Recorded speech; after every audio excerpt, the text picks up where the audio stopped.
Have you ever looked around your home and suddenly felt a quiet emptiness? Not the peaceful kind, but the kind that makes you realize it's just you now. The kids are grown, the friends are scattered, and maybe the phone doesn't ring as often as it used to. You start to wonder, what happens if something goes wrong?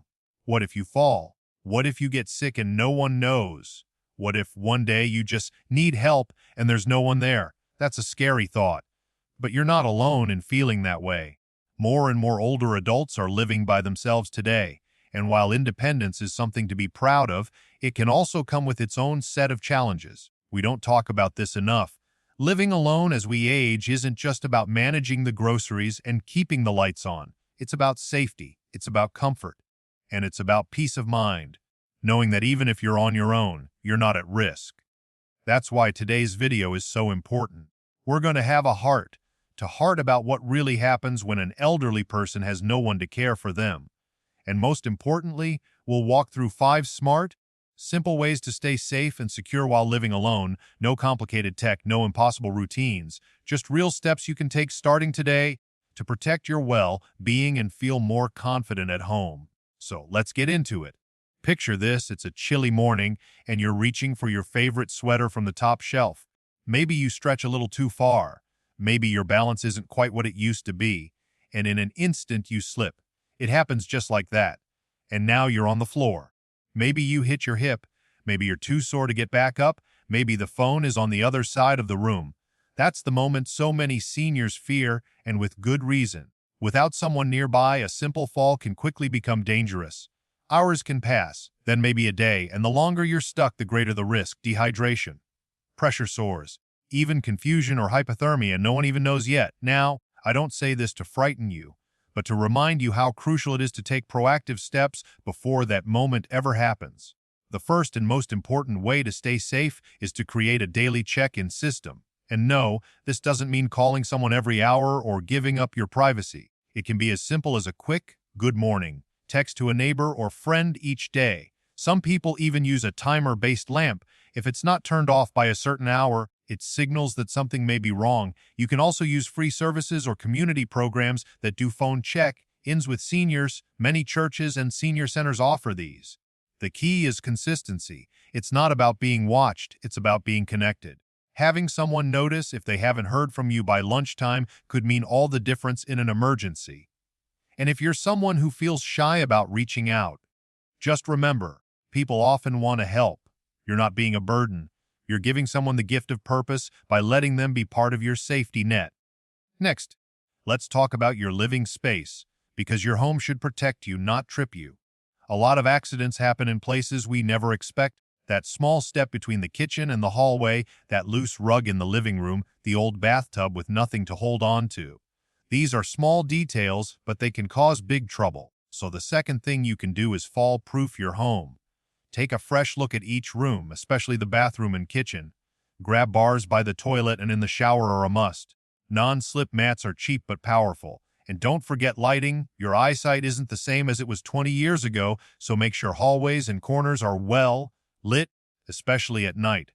Motion sensor night lights can help guide your path if you need to get up in the dark.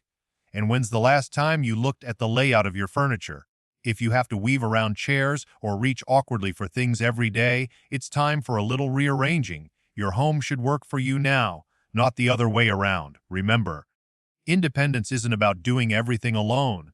It's about having your environment support you so you can do things without fear. Let's pause for a second. If you're listening to this and thinking, "I've been meaning to do that," then maybe today is your day. Maybe this video is the little push you needed. Take a walk through your home this afternoon. Notice those little hazards you've grown used to. Ask yourself, if I tripped here, would anyone hear me? If the answer is no, don't ignore it. Fix it. Safety isn't about being scared. It's about being smart, about living with confidence, about giving yourself the freedom to keep enjoying your life on your terms. And when you have that, when you know your home is set up right and someone checks in with you each day, even briefly, you start to feel less anxious. You sleep better. You move easier. You start living again, not just surviving. Now that we've talked about staying connected and fall-proofing your home, let's keep going, with another big one, medication management. Now, I know many of us have our little pill organizers. maybe a plastic box with compartments for each day of the week. And that's a great start, but let's be honest, it's easy to forget. Maybe you took your blood pressure pill this morning, or was that yesterday? Maybe you skipped a dose because you ran out. Maybe one of your prescriptions got refilled late, and now you're stretching your meds. It happens. Life gets busy, even when you're retired. But here's the truth: when you're living alone, keeping your medications in order isn't optional, it's critical. One missed pill might seem harmless, but if it's heart medicine, a blood thinner, or something for diabetes, that one missed dose can have serious consequences. That's why staying on top of it is one of the most powerful ways to stay safe at home. So how do you make it easier? First, automate it. Many pharmacies offer auto refill programs now. They'll call or text you when your prescription is ready, and some even deliver it to your door. No more worrying if you've run out. Some services package all your meds into daily packets clearly labeled by date and time. All you do is tier and take. Second, use alarms. Set a simple reminder on your phone, or if you're not into smartphones, get a basic alarm clock with multiple settings. A beep at 9 a.m. and again at 6 p.m. can work wonders. You can even get talking pill boxes that say the day and time out loud when you open them. The less you have to remember, the more energy you have to enjoy your day. And if you've got a lot of medications and it feels overwhelming, consider asking your pharmacist to go over everything with you. Sometimes, they can suggest combining prescriptions or adjusting timing to make your routine simpler. You deserve ease, you deserve health, and managing your medications properly gives you both. Now let's switch gears just a little, because this next one touches on something a lot deeper than check-ins or pill bottles: mental wellness. Because living alone isn't just about what's in your medicine cabinet or how safe your hallway is, it's also about your spirit, your mood, your sense of connection to the world around you. Loneliness can sneak in quietly. Maybe the house feels too quiet. Maybe the days start to blend together. And before you know it, you feel like you're fading. Not just physically, but emotionally. You start to doubt your purpose. You wonder if anyone would notice if you just stayed in bed all day. This isn't weakness. It's human, and it's more common than you think. That's why staying mentally engaged is one of the most important ways to stay safe and strong while living alone. And the best part, it doesn't require anything fancy. No therapist on speed dial, no expensive workshops, just small moments of connection and joy. Start with routine. Have a reason to get up each day. It could be a walk around the block, tending to your garden, reading the paper with your morning tea, or even just feeding the birds. Your brain and your heart thrive on purpose. Give them something to look forward to. Then sprinkle in human contact, even if it's not in person.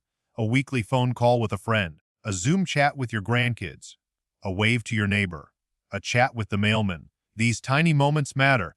They remind you that you're part of something bigger, and they protect your mental health more than you know. And here's another gentle nudge: try something new. A puzzle, a new recipe, a local book club or walking group, even volunteering. These aren't just hobbies, they're lifelines. They keep your brain sharp and your heart open. Because when your mind is engaged and your heart is full, everything else, your body, your energy, your safety, gets a boost too. But what about emergencies? We've talked about falls, medication, and loneliness, but what if something big happens and you need help fast? This brings us to something simple but life-saving: wearable alert devices. Now, I know some people resist them.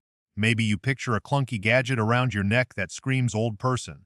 But today's devices are sleek, subtle, and honestly kind of stylish. Some look just like watches or bracelets, and many do more than just alert someone. You can talk through them, track your steps, even monitor your heart rate. The point is, if something happens, whether you fall, feel dizzy, or even if someone suspicious knocks on your door, you can call for help instantly without fumbling for a phone. And the peace of mind that brings, that's priceless. You don't have to wear it all day if you don't want to. But having it nearby, especially at night or in the shower, could save your life. Think of it like a seatbelt. Most days you won't need it, but if you ever do, you'll be so glad it's there. So far, we've covered some real-life steps, things you can do without turning your world upside down. None of these tips are about giving up your independence. They're about protecting it, holding on to it longer, living with confidence instead of fear. Because you've made it this far in life, through ups, downs, and everything in between.